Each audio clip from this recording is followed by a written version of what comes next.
Hello guys, welcome back to my channel engineering Vicky. मैं हूं आपका दोस्त और host Aryan Bhatia.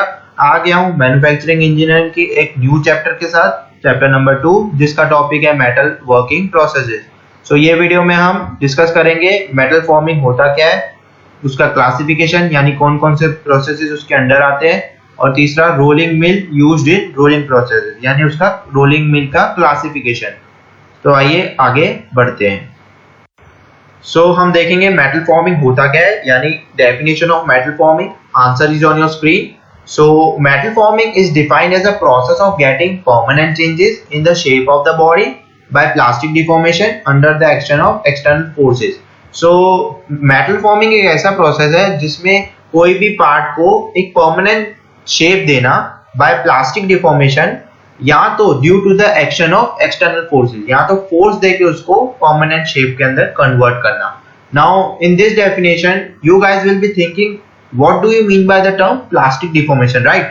So plastic deformation is a state in which material does not take back its original shape, right? वो अपनी original shape वापस ले नहीं सकता जब वो मटेरियल को कन्वर्ट किया गया या फिर उसको शेप दिया गया। So when the stress is applied on it, its shape is permanently changes due to the external force or force applied on it. So let us understand it with the help of example. I have taken example of sheet metal forming. Figure is on your screen. Sheet metal is fixed between two gripping jaws. Gripping jaws is connected in the carriage or holder. Sheet metal is kept on the ram, and when the ram applies pressure or forces the sheet metal upward, so as you can see sheet metal is bending. So this deformation is known as permanent deformation, and this sheet metal cannot regain its original shape. So this is the example of metal forming. अभी हमने metal forming क्या है वो तो देख लिया। अब हम पढ़ेंगे classification of metal forming processes. तो उसमें सबसे पहले आता है, कौन सा प्रोसेस आता है, वो है रोलिंग प्रोसेस। मैंने ये वीडियो में सिर्फ सबकी डेफिनेशंस कवर की है, लेकिन मेरी इससे जो पहली वीडियो थी, इससे पिछली वीडियो, उसमें मैंने सब जो भी मैन्युफैक्चरिंग प्रोसेसेस होते हैं उनको थोड़ा डेप्थ में एक्सप्लेन किया है, जिसका लिंक मैं अपने डिस्क्रिप्शन में डाल दूंगा, आप वो वीडियो जाके देख सकते हैं। बढ़ते हैं आगे। रोलिंग प्रोसेस होता क्या है? रोलिंग प्रोसेस जनरली दो रोलर्स होते हैं इसमें, upper roller and lower roller. Upper roller is adjusted as per the thickness of the ingot or workpiece. But lower roller is kept fixed. As the metal bar or ingot is passed between these two opposite rotating rollers, its thickness decreases but length increasing, as you can see.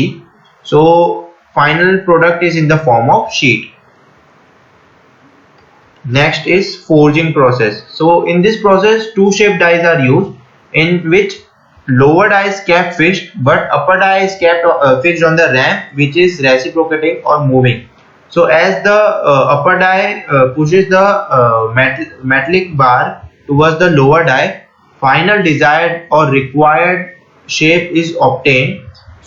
Required desired shape of the product depends on the impression of the two shaped dies. यानी कि जो हमें final shape चाहिए है product पे, वो किस पे डिपेंड होता है? जो दो इंप्रेशन होते हैं ना डाई के, अपर डाई और लोअर डाई के, उस पे डिपेंड होता है। Forging, the workpiece is compressed between two dies containing shaped contours, और कंटूर्स को इंप्रेशन भी बोल सकते हैं। The die shape is imparted into the final part. तीसरा है एक्सट्रूजन प्रोसेस। बहुत ही इंटरेस्टिंग प्रोसेस है। एक्सट्रूजन प्रोसेस क्या है कि इसमें आप देख सकते हैं एक रैम है और वर्कपीस। रैम वर्कपीस को प्रेस करता है towards the die opening. As the ram presses the workpiece और a hot metal towards the die opening, the final extruded product, the shape of final extruded product जो हमें मिला, वो किस पे डिपेंड होगा? On the shape of the die opening. अभी आप यहाँ पे देख सकते हैं डाई ओपनिंग का जो निकल रहा है वो रेक्टेंगुलर शेप का है। हमें फाइनल एक्सट्रूडेड प्रोडक्ट भी रेक्टेंगुलर ही मिला। Extrusion, in this, workpiece is compressed or pushed into the die opening to take the shape of the die hole, as I discussed, as its cross section. Next is wire drawing. अब wire drawing एक type का extrusion process ही है, बस इसमें workpiece उसको पुल किया जाता है, मतलब वर्कपीस जो है डाई ओपनिंग की तरफ पुल किया जाता है, उसमें एक्सट्रूजन में रैम पुश करता है वर्कपीस को टुवर्ड्स द डाई ओपनिंग, बस इसमें वर्कपीस इज पुल्ड, यानी कि डाई ओपनिंग की तरफ पुल किया जाता है और वो डाई ओपनिंग का शेप ले लेता है। बस यही फर्क है दोनों में। Next is bending. So in this die is kept fixed and on the die blank is kept. So जैसे हम ब्लैंक को डाई के ऊपर रखेंगे and after punch comes down or presses that blank or a workpiece, it takes the shape of the final die cavity shape. So bending, in this the sheet material is strained by punch to give a bend shape. Next is deep drawing. Deep drawing एक ऐसा process है जिसमें इसमें भी die को fix किया जाता है, बस इसमें जो पंच होता है या फिर बोल सकते हैं जो पंच का जो शेप है वो कर्व शेप का होता है। ये जनरली प्रोसेस तब यूज की जाती है जब हमें फाइनल प्रोडक्ट कप शेप के अंदर चाहिए है, और इसमें ब्लैंक होल्डर इसलिए यूज किया गया है ताकि वर्क पार्ट है या फिर ब्लैंक जो ब्लू कलर का दिख रहा है उसको फिक्स रखे ड्यूरिंग द टाइम ऑफ या पंचिंग, या पंच जैसे ही उसको प्रेस करेगा वो हिलना नहीं चाहिए, इसलिए ब्लैंक होल्डर उसको फिक्स रखता है। सो कोई भी कप शेप पार्ट बनाने के लिए ये प्रोसेस डीप ड्राइंग यूज किया जाता है। So deep drawing, in this operation, forming of a flat metal sheet into a hollow or concave shape like a cup is performed by stretching the metal in some region. The sheet is drawn into die hole, taking the shape of the cavity. So जैसे ही पंच नीचे की तरफ आएगा उसका जो die cavity का shape होगा वो ले लेगा। Lastly, it is shearing process or shearing, in which there is a die which is fixed and sheet metal is kept, and as the punch presses that sheet metal, it shear of the blank due to the shearing action. Shearing, this is nothing but cutting of sheet by shearing action. इसमें bend या कुछ नहीं होगा, इसमें टूट ही जाएगा, यानी shear ही हो जाएगा due to the shearing action. Now rolling mills used in the rolling processes. तो यहाँ पे हम देखेंगे different types of rolling mills that can be used in rolling processes. तो उसमें सबसे पहले है टू हाई रोलिंग मिल। अब टू हाई रोलिंग मिल क्या है कि जैसे हमने अभी रोलिंग तो ऊपर डिस्कस किया कि कोई भी मेटल बार उसको दो रोलर्स के बीच में पास किया जाता है ताकि उसका थिकनेस डिक्रीज होकर लेंथ इंक्रीज हो। But two high rolling mill है क्या एग्जैक्टली, आइए उसको डेप्थ में समझते हैं। सो as you can see in the figure, there are two rollers are both the rollers are rotating in the opposite direction as you can see, and a workpiece is pressing through to decrease the cross section and increase its length. इसमें दो rollers होते हैं और upper roller जो होता है उसको adjust कर सकते हैं हम ऊपर नीचे करके, बट लोअर रोलर जो है वो फिक्स्ड रहता है। अपर रोलर को हम वर्कपीस के थिकनेस के हिसाब से उसको एडजस्ट कर सकते हैं। पर ड्रॉबैक क्या है ये प्रोसेस का कि this process is very time consuming. How it is time consuming, like जैसे यहाँ पे दो रोलर्स है, सो कोई भी लार्ज साइज मेटल को जब हम एक ही बारी में थिन शीट में या हमें रिक्वायर्ड डिजायर्ड डायमेंशन में कन्वर्ट करना हो तो वो हम नहीं कर सकते, because there is a chances of bending. So if we try to change the large size cross section into directly into thin sheet, there is a chances of bending, so हम वो नहीं कर सकते। सो हमको जैसे ही मेटल बार को press किया जाता है, we will get firstly a metal is compressed and it is converted into medium size cross section, not directly into thin sheets. So first in this process it is compressed and we will get medium size cross section. After that medium size cross section is again passed between these rollers in the same direction and second rolling is done to get the required dimension. यानी कि एक ही जो हमें required dimension चाहिए उसके लिए हमें एक ही प्रोसेस को 2 या 3 बार करना पड़ेगा, तब जाके वो हमें मिलेगा रिक्वायर्ड डायमेंशन, इसलिए ये टाइम कंज्यूमिंग है, बस इसका ड्रॉबैक ये है। Next is three high rolling mill. Let us understand with the help of animation. इसमें 3 रोलर्स यूज होते हैं, top roll, middle roll and bottom roll. So as shown in figure there are 3 rollers in which consist of top roll, middle roll and bottom roll rotating in opposite direction. So gap between the bottom roll and the middle roll is adjusted bigger than the gap between middle roll and top roll. So पहले step में metal या ingot उसको हम pass करते हैं, pass किया जाता है between the bottom roll, as you can see bottom roll and middle roll, to decrease the cross section. तो ये हमें जो प्रोडक्ट मिला, ये दोनों बॉटम रोल और मिडल रोल के बीच में से जैसे ही हम मेटल या इंगोट को हमने पास किया, ये मिला हमें।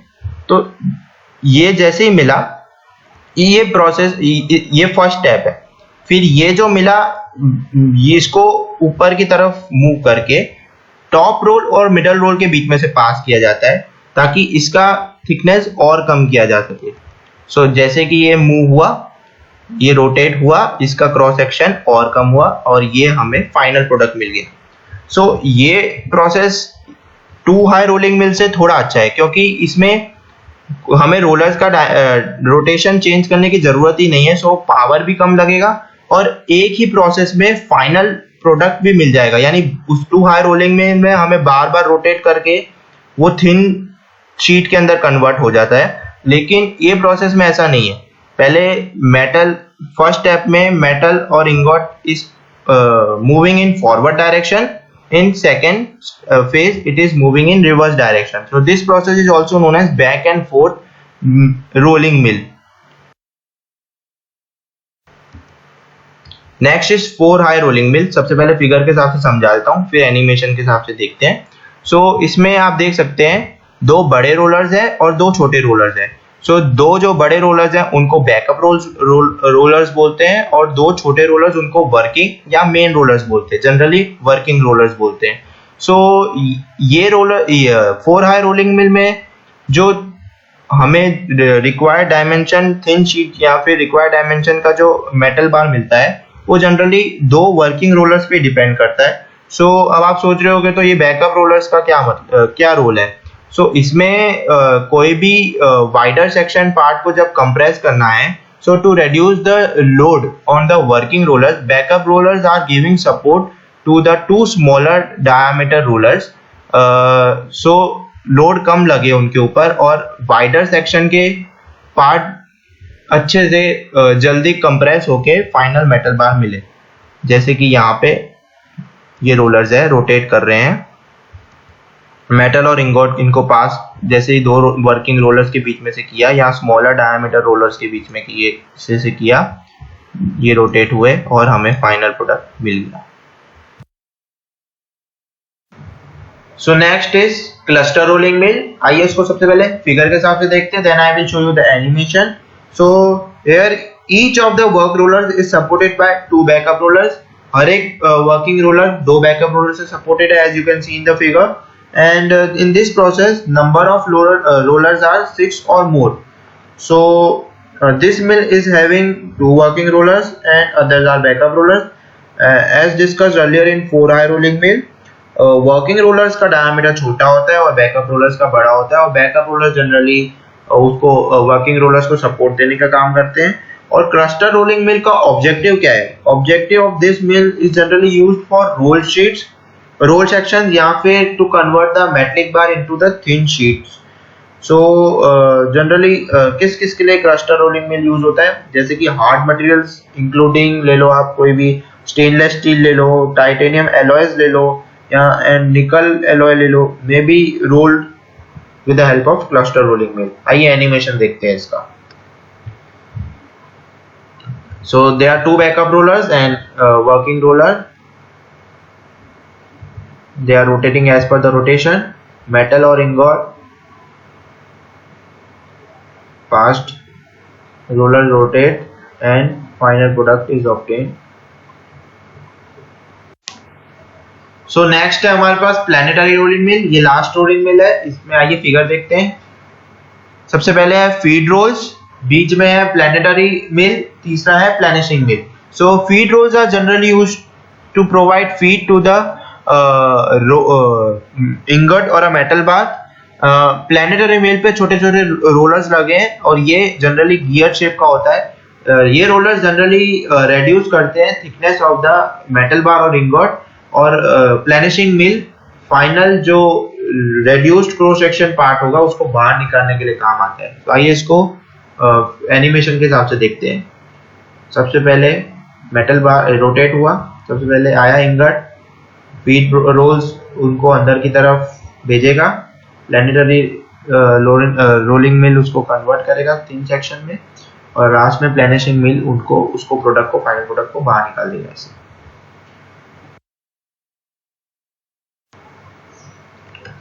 Learn and help others, stay golden. Thank you for watching this video. अगर आपको मेरी ये वीडियो अच्छी लगी हो तो प्लीज लाइक करना, share this video with your friends and subscribe to my channel and please press that bell icon, so मेरे आने वाली वीडियोस की नोटिफिकेशन आपको मिलती रहे। सो मिलते हैं मेरी नेक्स्ट वीडियो में। Till then bye guys.